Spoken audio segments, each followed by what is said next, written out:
चलो विद्यार्थी मित्रों આપણું આંકડાશાસ્ત્રની અંદર ધોરણ 11 સ્ટેટની અંદર તમારું ચેપ્ટર નંબર 9 કન્ટિન્યુ છે ગુણોત્તર શ્રેણી. એની અંદર આપણે મોસ્ટ આઈએમપી સમ તમારો વિભાગ ઈનો ક્વેશ્ચન નંબર 8. ઓકે, દાખલો મોસ્ટ આઈએમપી છે. તમારી વાર્ષિક પરીક્ષા 2025 જે ટૂંક સમયની અંદર તમારા વાર્ષિક પરીક્ષાનો આંકડાશાસ્ત્રના પેપરની અંદર બેઠે બેઠો તમારા વિભાગ એની 4 ગુણની અંદર પૂછાય એવો દાખલો છે. બીજું, ખાસ વિડીયોને સ્કીપ ના કરતા શાંતિથી જોવાનું ચાલુ રાખજો. એક વખત તમારી મગજની અંદર મેથડ સેટ થઈ જશે કે કઈ જગ્યાએ કયા સ્ટેપનો ઉપયોગ કરવાનો છે તો 100% તમને દાખલો આવડી જશે. ચલો રકમ ઉપર જઈશું. તમારો સમય વધારે નથી લેવો, ફટાફટ આપણે જે વસ્તુ કરવાની છે એના ઉપર જ ફોકસ કરીએ. ચલો, શું કીધું છે? એક ગુણોત્તર શ્રેણીના 3 પદોનો સરવાળો. શું કહે છે? એક ગુણોત્તર શ્રેણીના 3 ક્રમિક, અહીંયા ક્રમિક છે, ખાસ લખાણું નથી એટલા માટે, 3 ક્રમિક પદોનો સરવાળો કેટલો છે? 6 છે અને એનો ગુણાકાર -64 છે. તો ગુણોત્તર શ્રેણીના 3 ક્રમિક પદો શોધો. હવે આપણે પહેલાં કીધું છે કે ગુણોત્તર શ્રેણીના 3 ક્રમિક પદોનો સરવાળો તમને કેટલો આપેલો છે? 6 આપેલો છે અને ગુણાકાર તમને કેટલો આપેલો છે? -64 આપેલો છે. તો હવે એમ કહે છે આ 3 ક્રમિક પદો કયા છે કે જેનો સરવાળો તમે કરવા જો તો 6 થાય, એનો ગુણાકાર કરો તો -64 થાય.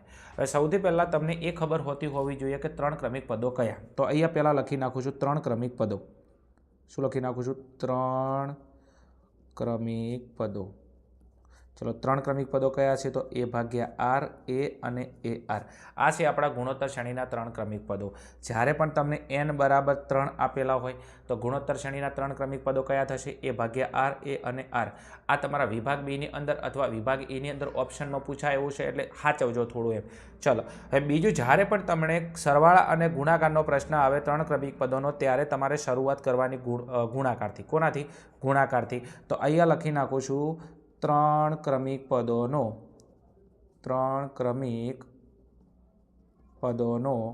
ગુણાકાર. ચલો, ગુણાકાર તમને આપેલો છે કેટલો? -64. ઓકે, જ્યારે પણ તમે ક્રમિક પદોનો દાખલો કરતા હોય ત્યારે તમારે શરૂઆત કરવાની ગુણાકારથી. ઓકે, પહેલા નંબરમાં ગુણાકાર ને પછી લેવાનો સરવાળો. ચલો, હવે ગુણાકાર 3 ક્રમિક પદો કીધા છે તો 3 ક્રમિક પદો આપણને ખબર છે. આર્યા 3 ક્રમિક પદો. હવે એનો ગુણાકારના સંબંધમાં લખી નાખો તો A/R ગુણ્યા A ગુણ્યા AR બરાબર -64. ચલો, હવે તમે જુઓ અહીંથી એ ઉડે એવો છે. ઓકે, તો A ગુણ્યા A એટલે એનો ઘન થાય તો એનો ઘન બરાબર -64. હવે આપણે એની કિંમત જોવે છે. અહીંયા એના ઘનની કિંમત છે તો -64 કોઈનો ઘન છે? શું -64 કોઈનો ઘન છે? હા, તમે 4નો ઘન કરો, -4નો ઘન કરો. ઓકે, તો -4નો ઘન એટલે -4 ગુણ્યા -4 ગુણ્યા -4 તો 4 ચોગુ 16 ને 16 ચોક 64. ઓકે, તો -64 એટલે ટૂંકની અંદર આ જે 64 કોનો ઘન છે? 4નો ઘન છે. તો અહીંયા લખી નાખું એનો ઘન બરાબર -4નો ઘન. ઓકે, બે બાજુથી તમે જો બરાબર એટલે ભાગાકારનો સંબંધ, બે બાજુ ઘન ઉડી જાય તો એ બરાબર તમારા કેટલા વધશે? -4. કેટલા વધશે? એ બરાબર -4. તો એની કિંમત મળી -4. ઘણા બધા વિદ્યાર્થીઓ કન્ફ્યુઝનની અંદર આવી જાય છે. ખાસ અહીંયા જો 2 ઘાત હોત, શું 2 ઘાત હોત તો આ માઇનસ પ્લસ થઈ જત, પણ એકી ઘાત છે તો તમારું -m ના m રહેશે. ઘાત બેકી હોય તો માઇનસ પ્લસ થઈ જાય, ઘાત એકી હોય તો -m ના m. ચલો, હવે આપણે 3 ક્રમિક પદોના ગુણાકાર ઉપરથી કોની કિંમત મળી? એની કિંમત -4 મળી ગઈ છે. હવે સરવાળાનો ઉપયોગ કરો. સરવાળો તમને અહીંયા આપેલો હતો કેટલો? 6. તો હવે લખી નાખો અહીંયા જેવી રીતે તમે 3 ક્રમિક પદોનો ગુણાકાર લખ્યો, હવે લખી નાખો 3 ક્રમિક પદોનો સરવાળો. તો અહીંયા લખી નાખું 3 ક્રમિક પદોનો સરવાળો. અને આ સરવાળો વિદ્યાર્થી મિત્રો તમને 6 આપેલો હતો. કેટલો આપેલો હતો? 6 આપેલો હતો. ચલો, અહીંયા ગુણાકાર માટે ગુણાકારના સંબંધમાં 3 ક્રમિક પદો લખ્યા. સરવાળા માટે સરવાળાના સંબંધમાં 3 ક્રમિક પદો લખો તો A/R plus A plus AR બરાબર 6. ઓકે, 3 ક્રમિક પદો ગુણાકારમાં તો ગુણાકારના સંબંધમાં લખ્યા, સરવાળામાં તો સરવાળાના સંબંધમાં લખ્યા છે.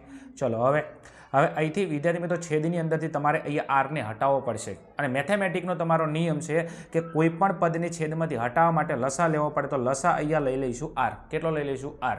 ચલો, હવે એના નીચે R છે તો એને કોઈ ગુણવાની જરૂર નથી, તો AM ના M. આ એકના નીચે એક, એના નીચે 1 છે, નીચે તમારે R લાવવાનો છે તો 1ને R વડે ગુણો તો ઉપર એને R વડે ગુણો તો A ગુણ્યા R એટલે AR. હવે આ AR ના નીચે કેટલા છે? 1 છે, તો નીચે એકને આર વડે ગુણું તો ઉપર પણ આર વડે ગુણવા પડે, તો એ આર ગુણ્યા આર એટલે એ આરનો સ્ક્વેર બરાબર 6. મેં નવું કશું કર્યું નથી. અહીંયા મારે છેદની અંદરથી આરને હટાવવા છે, તો આરને હટાવવા માટે લસા આર લીધો, તો દરેક પદની નીચે મેં આર વડે ગુણ્યો છે. નીચે આર વડે ગુણું તો ઉપર આર વડે ગુણવું પડે. ચલો હવે શું કામ કરીશું, તો હવે આર અને આ 6 વચ્ચે ગુણાકારનો સંબંધ, તો 6 ગુણ્યા આર એટલે 6r. તો આ પદ ઉપર એમના એમ આવશે, એ આર અને એ આરનો સ્ક્વેર એમના એમ, અને 6 ગુણ્યા આર એટલે 6r. તો અહીંયા લખી નાખું એ પ્લસ એ આરનો સ્ક્વેર બરાબર 6 ગુણ્યા આર એટલે 6r. ચલો હવે વિદ્યાર્થી મિત્રો શું કામ કરીશું, તો હવે એક કામ કરો, 6r પ્લસમાં છે બરાબરની સામે લઈ જવું તો માઇનસ થઈ જાય. ચલો તો એ પ્લસ, ચલો એક મિનિટ. ચલો હવે વિદ્યાર્થી મિત્રો તમે જુઓ, અહીંયા આ એ અને એ આ બધી જગ્યાએથી એ કોમન નીકળે છે, તો એને કોમન કાઢી નાખો તો એ કોમન આવ્યા. ચલો અહીંથી એ જતો રહ્યો, કશું ના વધે તો 1 વધશે. અહીંથી એ આરમાંથી એ કોમન જતો રહ્યો તો કેટલા વધશે, આર વધશે. અને અહીંયા એ આરના સ્ક્વેરમાંથી એ કોમન જતો રહ્યો કેટલા વધશે, આરનો સ્ક્વેર વધશે બરાબર કેટલા આવશે, 6r. કેટલા આવશે, 6r. મેં નવું કશું કર્યું નથી, આ ત્રણેય પદમાંથી એ કોમન નીકાળ્યો છે. ઓકે, તો અહીંથી એ જતો રહ્યો, કોઈ ના વધે તો એ આરમાંથી એ જતો રહ્યો એટલે આર વધે છે, એ આરના સ્ક્વેરમાંથી એ જતો રહ્યો એટલે આરનો સ્ક્વેર વધે છે બરાબર 6r. ચલો હવે વિદ્યાર્થી મિત્રો તમારી જોડે એની કિંમત છે કેટલી, અહીંયા -4 છે, તો એની કિંમત મૂકી દો અહીંયા -4. તો એની જગ્યાએ અહીંયા મૂકી દો -4. અહીંયા ટૂંકમાં લખવું લખી શકો, તો એ બરાબર -4 મૂકતા તમારે લખવું હોય તમે લખી શકો છો કે એ બરાબર -4 મૂકતા, તો એની જગ્યાએ -4, આ એક એમના એમ, આર એમના એમ, આરનો સ્ક્વેર એમના એમ બરાબર 6r. ઓકે, ચલો હવે આ -4 આખા પદને ગુણશે. ઓકે, તો 4 એકા 4 -4 માઇનસ પ્લસ -4 ગુણ્યા આર એટલે 4r. અહીંયા માઇનસ પ્લસ -4 ગુણ્યા આરનો વર્ગ એટલે 4rનો વર્ગ બરાબર કેટલા, 6r. ખબર પડે છે. અહીંયા મેં કશું કર્યું નથી. આ 4 એકને પણ ગુણશે, 4rને પણ ગુણશે, 4rના વર્ગને પણ ગુણશે. અહીંયા પ્લસ માઇનસ. ઓકે, 4 એકા 4 -4.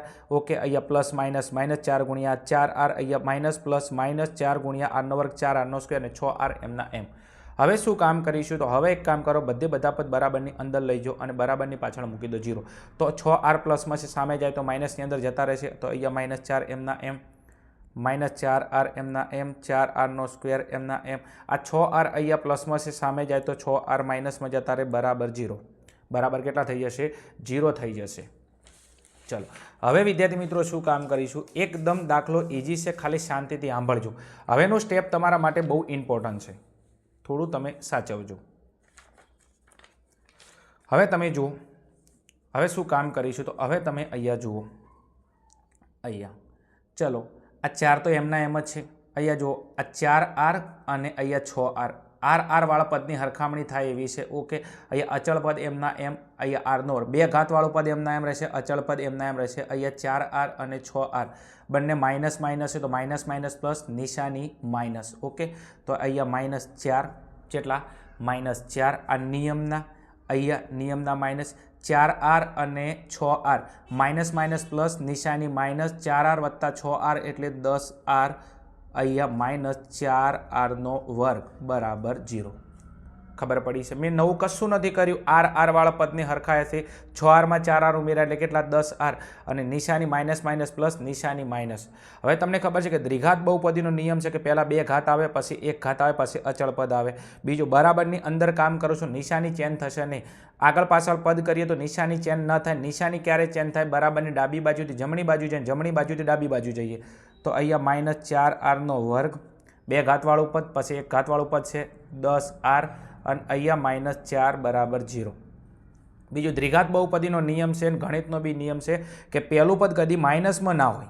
પહેલું પદ માઇનસમાં ના, પહેલા પદની નિશાની હટાવી હોય તો બાકીના પદની નિશાની ચેન્જ થઈ જાય. તો અહીંયા 4rનો વર્ગ, અહીંયા માઇનસ છે પ્લસ થઈ જશે તો 10r, અને અહીંયા માઇનસ છે પ્લસ થઈ જશે 4 બરાબર 0. સમજાય છે ને? ચલો હવે નેક્સ્ટ શું કામ કરીશું, તો બસ હવે આપણે શાંતિ તમારી દ્વિઘાત બહુપદી બની ગઈ છે. ઓકે, તો દ્વિઘાત બહુપદીની અંદર અહીંયા પહેલા પદનો સહગુણક અને છેલ્લા પદનો ગુણાકાર કરો, 4 × 16. ઓકે, 4 × 16. ઓકે, હવે 16ના એવા ભાગ પાડો કે તમારો જવાબ આવે અહીંયા 10 અને પાછો ચિહ્ન સાથે +10. તો 16ના ભાગ પાડો, 8 × 2 = 16. કેટલા, 8 × 2 = 16. ઓકે, તમે અહીંયા જો 8માં 2 ઉમેરો કેટલા થઈ ગયો 10 અને લાવવાના કેટલા 10. પહેલા પદનો છેલ્લા પદનો ગુણાકાર કરો, ચોગું ચોગું 16, 16ના એવા ભાગ પાડો, જવાબ આવે વચ્ચેના પદ જેટલો ચિહ્ન સાથે, તો 8 દુ 16. ઓકે, 8માં 2 ઉમેરો 10, પ્લસ લાવવા માટે બંને આગળ મૂકી દો પ્લસ, 8માં 2 ઉમેરો તો 10, કેવા પ્લસ 10. હવે બધી જગ્યાએ આર મૂકી દો કારણ કે અહીંયા શું છે આર. ચલો તો 2 અવયવ, એક આવશે પ્લસ 8R અને એક આવશે પ્લસ 2R. ઓકે, તો અહીંયા પહેલું પદ એમના એમ, છેલ્લું પદ એમના એમ, વચ્ચે લખો એક 8R અને 2R. તો અહીંયા લખું 4R² plus 8R plus 2R plus 4 બરાબર 0. ઓકે, ચલો હવે બે પદની જોડી બનાવો. ઓકે, રબને બનાવી જોડી. ઓકે, ચલો આ છે પહેલું પદ, આ છે બીજું પદ. હવે બંનેમાંથી કોમન કાઢો. અહીંયા તમે જુઓ 4 છે, અહીંયા 4 દુ 8, તો બંનેમાંથી 4 કોમન નીકળશે, તો 4ને કોમન કાઢું. બીજું હજી કોમન નીકળશે, ખાજો અહીંયા આર છે, આરનો વર્ગ છે ને અહીંયા આર છે, તો હજી આર કોમન નીકળશે. ઓકે, તો 4R કોમન નીકળ્યા. અહીંયાથી 4 કોમન જતા રહ્યા, આરના વર્ગમાંથી આર, જો હજી એક આર વધશે, અહીંયા પ્લસ એમના એમ, આર કોમન જતો રહ્યો, પતી ગયું. અહીંયા 8 છે, 4 દુ 8, 4 કોમન જ્યાં વધ્યા કેટલા, અહીંયા 2 કોમન કાઢતા જે શેષ વધે તમારે લખવી પડે ટૂંકની અંદર. નિશાની હમે બે પદને જોડતી પ્લસ હોય તો પ્લસ મૂકો, માઇનસ હોય તો માઇનસ મૂકો. અહીંયા જો 2 દુ 4, અહીંયા 4ના ભાગ પડે છે, અહીંયા પણ 2 છે, અહીંયા પણ 2 છે, ટૂંકની અંદર 2 કોમન બારે કાઢો. ચલો અહીંથી 2 કોમન બારે જતા રહ્યા, તો આર વધશે. નિશાની બારે પ્લસ છે તો નિશાની ચેન્જ થશે. અને ખાસ વસ્તુ તમને કહું, 2 દુ 4, 2 બારે કોમન જ્યાં વધ્યા કેટલા, 2 બરાબર 0. ઓકે, ચલો હવે સરખા પદ આવે તો દાખલો આપણો સાચી દિશામાં છે. અને સરખા પદ વિદ્યાર્થી મિત્રો એક વખત લખી નાખો, તો R પ્લસ 2 અને બીજો અવયવ છે 4R પ્લસ 2. ઓકે, બીજો અવયવ કયો છે, 4R પ્લસ 2 બરાબર 0.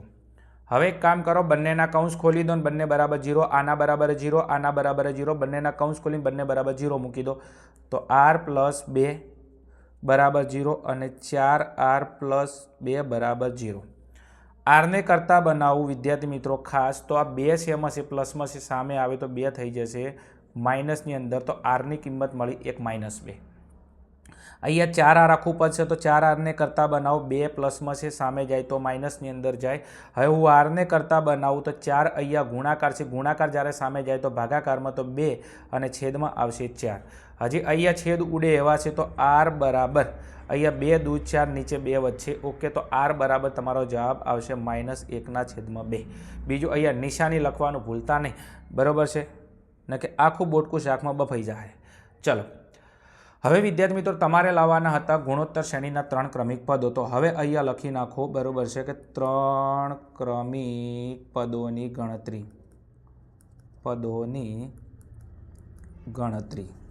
શું લખી નાખો, 3 ક્રમિક પદોની ગણતરી. ચલો હવે 3 ક્રમિક પદોની ગણતરી લેવી છે.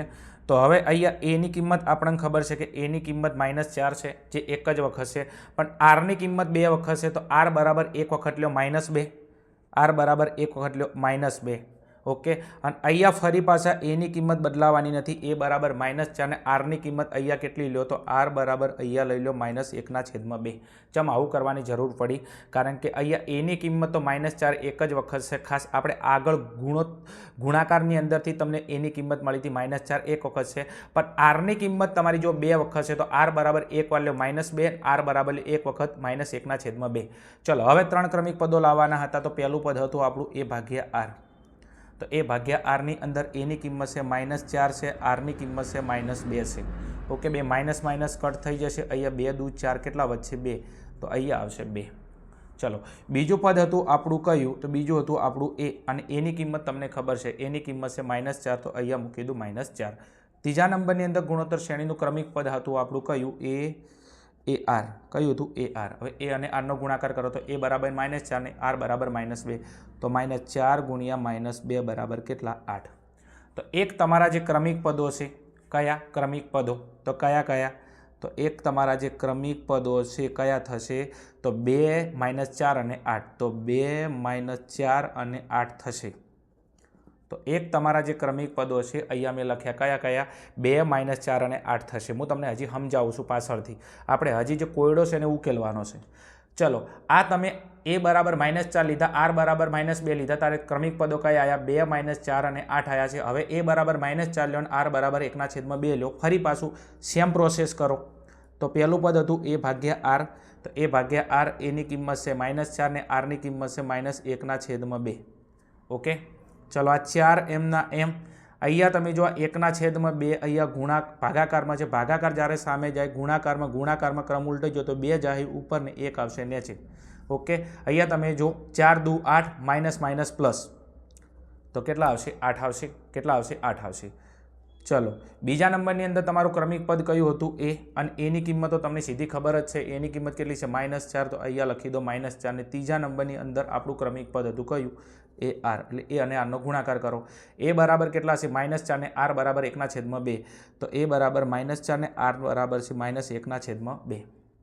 અહીંયા જો ઉડે છે 2 દુ 4. ઓકે, તો 2 વધશે. બીજું અહીંયા માઇનસ પ્લસ થઈ જશે. ઓકે, તો તમારો જવાબ કેટલો આવશે? અહીંયા 2 આવશે. કેટલો આવશે? 2. તો ફરી ગુણોત્તર શ્રેણીના તમારા પદો કેટલા આવ્યા? એક 8, એક 4 અને એક 2.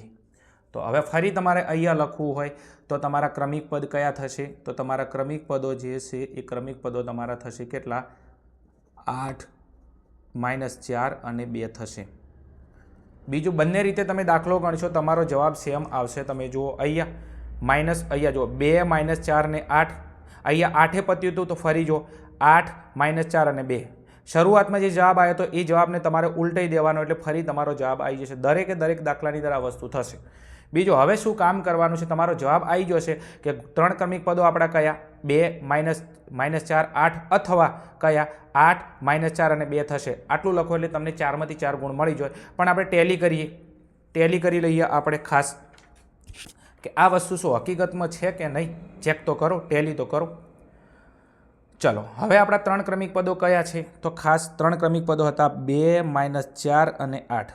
આ હતા આપણા 3 ક્રમિક પદો જે આપણે હાલ લાયા. હવે એનો તમે ગુણાકાર કરો. કેટલો આવે છે? અહીંયા -64 આવે છે. ચેક કરજો. તો 2 ગુણ્યા -4 ગુણ્યા 8 ઓયનો ગુણાકાર કરો. અહીંયા 8 ચોક 32, 32 દુ 64 અને કેવા? -64. જો ગુણાકાર -64 આવે છે, કમ્પલસરી છે. એનો મતલબ આપણો જવાબ સાચો છે. હવે બીજું તમે સરવાળો ચેક કરો. તો સરવાળાની અંદર અહીંયા ચેક કરશો. જો સરવાળાની અંદર 3 ક્રમિક પદોનો સરવાળો કેટલો થાય છે? 6 થાય છે. ચેક કરજો 6 થાય છે કે નથી થતો. ઓકે, તો ચેક કરો 6. 3 ક્રમિક પદો હતા આપણા 2 + -4 + 8. ચલો સરવાળો ચેક કરો. 2 ± -4 અને અહીંયા 8. ચલો અહીંયા 2 અને 8 સરવાળામાં છે તો 8 + 2 કેટલા? 10. અને 10ની અંદરથી તમે 4 બાદ કરો એટલે કેટલા? 6 થઈ ગયું. તો અહીંયા તમે જોઈ શકો છો કે તમારો જવાબ 3 ક્રમિક પદોનો ગુણાકાર કરો છો તો તમારો -64 આવે છે. હા, તો તમારા 3 ક્રમિક પદો સાચા છે. એનો તમે સરવાળો કરો છો તો 6 આવે છે. એનો મતલબ તમારો જે દાખલો છે આ દાખલો કમ્પલસરી કેવો છે? સાચી દિશાની અંદર જાય છે. ચલો વિદ્યાર્થી મિત્રો, આ હતા તમારા જે મોસ્ટ આઈએમપી સમ જે 2025ની અંદર 4 ગુણની અંદરથી ગુણોત્તર શ્રેણીમાં જે દાખલા પૂછાવાના છે. 110% 100% દાખલા પૂછાવાના છે. તો તૈયાર કરી લેજો. મળીશું આવા જ કોઈ વિડીયોના સોલ્યુશન સાથે. ત્યાં સુધી જોતા રહો અમારી channel Aryan classes. Okay, thank you. જય હિન્દ, જય ભારત તથાસ્તુ.